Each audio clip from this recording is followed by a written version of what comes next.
25 teams to go on my road to predict all 131 teams this college football off season.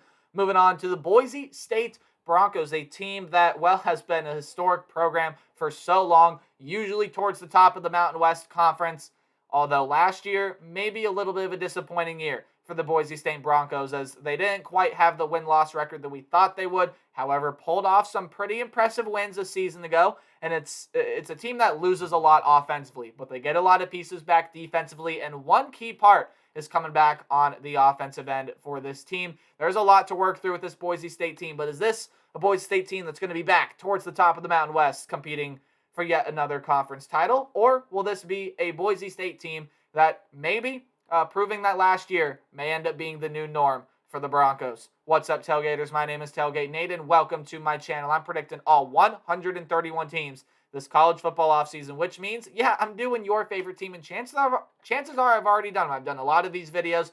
Go through on my channel, hit the subscribe button. I got playlists. You can go look for your favorite team. But, hey, in case I haven't done your favorite team, go ahead, hit the subscribe button, ring the bell, so you know when that video gets uploaded. And to fans of the Broncos out there, you guys are going to know Boise State a lot more than I do. So if you feel like I missed something, you want to add something, whatever have you, leave it in the comments section down below. I'll be happy to hear what you guys have to say. So let's talk about Boise State in 2022, my second-ranked team in the Mountain West Conference coming into the 2022 college football season. Last year, again, a little bit of a disappointing year for the Broncos. They were 7-5, 5-3 overall in conference play. Again, missed out on a conference championship game. And it's a Boise State team that, well, offensively, their stats look like this: 382 yards per game with around 29 points per game. Now, that's not a bad stat line, but it's an offense that lacked explosiveness at times, and they're losing some more of their They are losing some of their more explosive options from last year, which we'll talk about in a little bit. But defensively, this was a pretty good defense last year. 365 yards allowed per game with only 19 points allowed per game, which was the best mark in the Mountain West in terms of allowing the fewest points per game. Yards per game, they were around the middle, but 365 yards per game, that's it. That's a pretty good number for this Boise State team, and a team that has a lot coming back on the defensive end, as we will explore. But we got to understand what they're losing off this team first, right? They are losing a quarterback out of that quarterback room. Now, it is not their starter. It's a guy by the name of Jack Sears. Had 6 pass attempts last year, 1 interception. You're not really losing a whole lot of production when Jack Sears leaves town. However, you do lose some solid production here when your second and third leading rushers, respectively, leave this running back room. Cyrus Habibi-Lakio was the second leading rusher, 374 yards, a couple of touchdowns for him a season ago. And Andrew Van Buren, who was the third leading rusher, but had 9 rushing touchdowns along with 218 yards. You lose both of those guys out of the running back room. And, well, this offense, lacking some explosiveness, loses their most explosive weapon in Khalil Shakir. 130 rushing yards and 1,117 receiving yards with 7 touchdowns a season ago. So you lose him, as well as some other pieces out of the wide receiver room. You lose C.T. Thomas out of the wide receiver room, a little bit of a depth option. And then Octavius Evans, who was the third leading receiver last year with 409 yards and 2 touchdowns.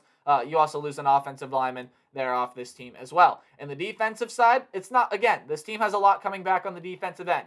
But you do lose a key piece in every single level of the defense. Shane Irwin is gone off of the defensive line, 35 tackles with 3 sacks a season ago. Riley Wimpy is gone off the linebacking group, 71 tackles, was the second leading tackler a season ago. And then Kakala Kahino, a defensive back who had 34 tackles a season ago and an interception, is gone off this team, as well as some depth options like Herberg on the defensive line and Cole in the defensive back. So, again, not losing a whole lot off this defense from what I saw, but you are losing a pretty key guy in every single level of the defense. Now, this offense, yes, I've said it already many times, probably not the last time I'll say it. This offense needs to be more explosive, and that's going to start with Hank Bachmeier. He's coming back at the quarterback position for what feels like his 80th season with this team. I feel like he's been there for a long time, but 3,079 yards, 20 touchdowns, and 8 interceptions for the Broncos a season ago. So Hank Bachmeier will be that starting quarterback coming into this year. And, well, he's a fairly solid quarterback, but I think he needs a lot of guys around him to play up to the level that some of the other guys last year played, and he needs a wide receiver to fill that Khalil Shakir role. We'll talk about some names that could possibly do that in a little bit. But in the running back room, you have George Helani, who was the leading rusher last year with 569 yards, 4.8 yards per carry, and did have a touchdown a season ago as well. But Helani should be more of a feature back this year. You also have guys like Tyler Crow coming back, but a freshman in Ashton Jonty is coming into this team, and he figures to play a huge role for this team coming into 2022. On the depth chart that our lads has is the second string running back. Don't know why that took so much effort to say, but it's the second string running back on ourlads.com. It's what I use to look at depth charts. Should be a solid option at running back. Now, wide receiver, again, you need a guy to fill that explosive role. Well, Stephen Cobbs, David Coder, again, I probably said that last name wrong, but I believe that's how you pronounce it, and Billy Bowens are some wide receivers coming back that were Stephen Cobbs, your second leading receiver last year at 421 yards, 5 touchdowns, and then Coder Bowens were kind of depth pieces last year that looked to have a bigger role this year. Couple tight ends coming back as well in Riley Smith, not Smoth, Riley Smith, I apologize, and Tyneil Hopper there as well. Now, when you take a look defensively, some great defensive talent coming back for this team. On the defensive line, you have guys like Dimitri Washington, who had 2 sacks a season ago, Scott Matlock, who had 7 sacks a season ago, and Isaiah Bogna, who had 6 sacks a season ago. So pretty key pieces coming back on the defensive line. Ezekiel Noah, coming back at the linebacker position, was the 3rd leading tackler and had 3 sacks a season ago. Also some guys like Brandon Hawkins and DJ Schramm coming back at the linebacker position as well. And the defensive back, J.L. Skinner, who was the leading tackler last year, had 92 tackles, 2 picks as well. And 2 other guys that had 2 picks last year, in Tyreek Jones and Kaunohi Kahino. Probably said that name wrong, and I do apologize. But you have all 3 of those guys who had at least 3 passes defended, and all of them had 2 interceptions a season ago for this team. So lots of defensive talent coming back, but the offense will be the interesting thing to watch for Boise State in 2022. Looking at this schedule, there are a lot of interesting non-conference games on the schedule, and it starts when they have to go on the road to play in Corvallis against the Oregon State Beavers. That's an Oregon State team that is getting better and is improving and should be an interesting team to watch in 2022. This should be one of the more under-radar games in Week 1.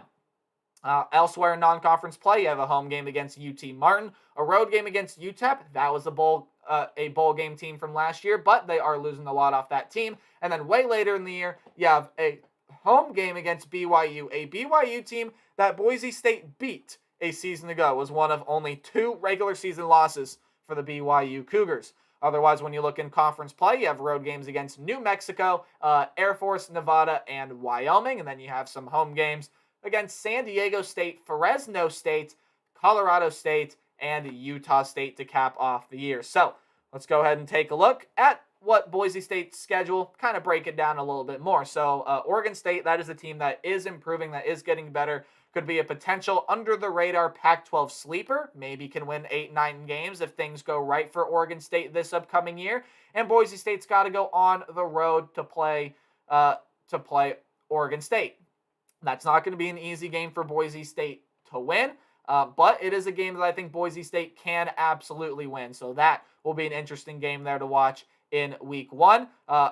Otherwise, in non-conference play, on the road at UTEP, that could be an interesting game there as well, although UTEP loses a lot of talent off of that team from a season ago, including their best wide receiver in Jacob Cowing, who kind of headlined that team a season ago. And then BYU. Look, it's a BYU team that Boise State was able to beat a season ago, but BYU is going to be pretty good again this year. So Boise State getting them at home, that's a good thing, but I don't know how well off the Broncos are going to be there in that game. When you take a look elsewhere, when you take a look in conference play, some pretty interesting games there. They should be able to beat New Mexico. They should be able to beat Wyoming and Nevada, even though all of those games are on the road. Now, Wyoming, Nevada, you can't take those games lightly. Those are teams that can push for a spot in the bowl game. I think if some things go right and they fill some holes, again, Nevada, Wyoming are 2 teams that lose a lot off of last year, but you cannot discount those teams on the road.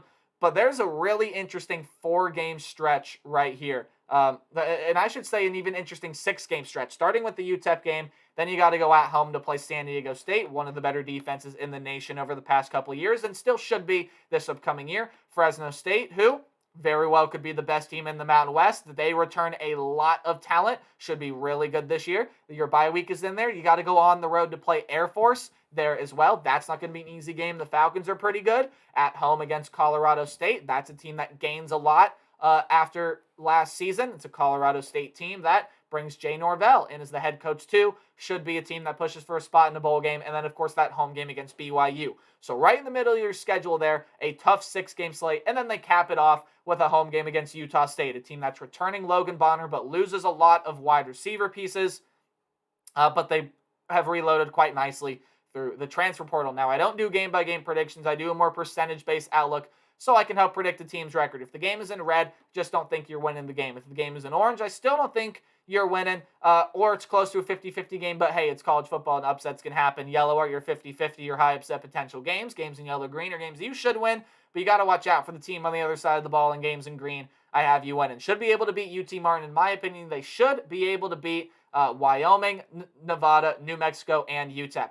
Colorado State is bordering on a 50-50 game for me, but I think with Boise State getting the Rams at home, they should be able to get that one done. Now let's talk about the games in orange. You got to go on the road to play Oregon State. Oregon State has to play Fresno State the very next week. In my opinion, I do think Fresno State has a better shot to beat Boise State, I think Fresno State has a better shot to beat Oregon State than Boise State. But Boise State, that is still a very much so winnable game on that schedule. In fact, that game was very, very close to a 50-50 game for me. You can absolutely put that game in yellow if you want. I'm not going to argue with you because Boise State can go on the road in Corvallis and win that game, and it would be a really strong start to what could be a very, very nice 2022 campaign. When you look elsewhere, of course, that game against BYU is also in orange. Look, the Cougars are going to be a stout team this year, a potential playoff sleeper. Maybe can pull off a feat like Cincinnati did. They have the games on the schedule they need in order to make a run like that. And it's a Boise State team that beat BYU on the road last year, and now they get them at home. Yeah, that's a game BYU can't overlook, but BYU is going to be pretty good this year. Again, you could put that game in yellow if you want, and I'm not going to argue with you in the slightest. When you look at the games that I actually have in yellow, again, you could put Oregon State in yellow, you could put BYU in yellow, and I'm not going to argue with you. Utah State at home, last game of the year. Watch out for Logan Bonner, but I think this defense is equipped to handle what could be a pretty good passing attack still for the Utah State Aggies. And then that 3-game stretch right there in the middle of the season. You play back-to-back home games against San Diego State and Fresno State. 2 huge, important games in terms of conference standing. Of course, the San Diego, those are both teams from the opposite division in the Mountain West Conference, but they're going to be huge games nonetheless. You got to go on the road to play Air Force, which is going to be a huge game in terms of divisional play because the Falcons, I still think, are going to be pretty good this year. But the Falcons and the Aztecs, 2 of the better defenses in the nation from a season ago. And when you take a look at Fresno State, that could be one of the most dynamic offenses still this upcoming season. When I look at this Boise State team, I do see a bounce-back year. And, well, they get, in my opinion, their 2 toughest conference games at home. That's San Diego State and that's Fresno State. But a couple tough non-conference games, to me, leads this team falling just short of a 10-win season. I have them at 9-3 coming into 2022. I think 10-2 is a very good likely possibility. 11-1 being that ceiling, but there are some hard games on this schedule and some tough out-of-conference games. They have a tough in-conference schedule as well. Again, don't discount Nevada and Wyoming on the road. Don't discount Colorado State. So 6-6 is that floor, but I got this team just short of a 10-win season, but very good chances to be back playing for a conference championship this year. And that's going to do it for my predictions on the Boise State Broncos. Hope you guys enjoyed. If you did, like, comment, subscribe, anything like that helps support the channel. And remember to play hard but tailgate harder. I'll see all you guys in the next video. Goodbye.